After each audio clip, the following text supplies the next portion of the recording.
In this tutorial, we're going to talk about two-axis rest machining.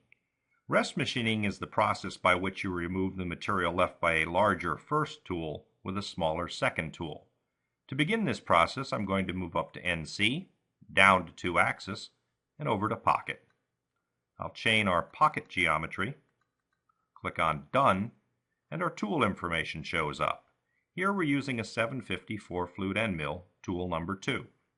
Going to go to Cut Control, see that we're climb milling, spiral cutting, cutting to a depth of 1 inch, a ½ inch at a time, with an arc move on the final pass for both lead in and lead out. One thing I will change here is the plunge type. I'll change plunge type from a straight plunge into the material to a helical plunge to make it a little bit easier on the tool. Right below the helical plunge is the key to rest machining.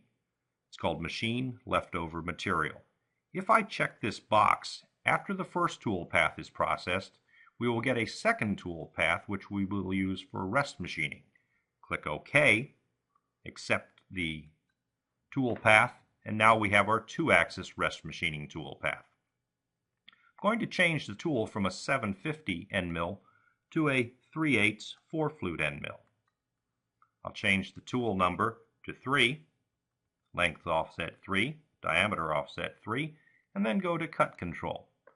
We're climb milling, spiral cutting, same as before, still 1 inch depth, but the rough spacing in Z has been adjusted to suit the new smaller tool. I'm going to change it slightly to 1/4 inch. To simplify things even further, I'm going to change my lead in and lead out move to none.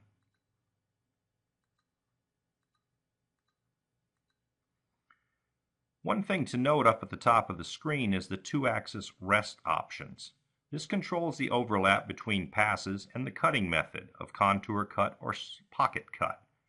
We also control how we're going to approach the areas that we're cleaning out, either automatically sort them or none, which will do them in the order that they're created. Once we have all these parameters in place, we can click OK, Accept, and if you zoom up, you can see the rest machining tool paths taking place. One situation that occasionally occurs is what to do if you meant to program a rest machining operation but didn't check the box in the original tool path. There's an answer to this, however, if we move up to NC, two-axis, and click on the button labeled Rest Machining, we'll see something that looks like our Operations Manager. From the list of operations, simply click on the operation you want to create the rest machining for, click OK, and now you'll get a two-axis rest machine tool path for that operation. Here we have a 375 4-flute end mill, tool number 3, which is fine, and we can just change this if necessary. Plunge type is helical. Arc on final will simplify, and click OK.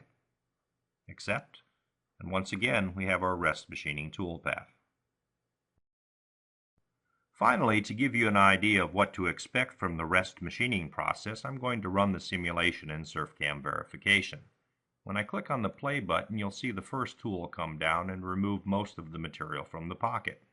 This will be followed by the second tool, which will clean out the corners.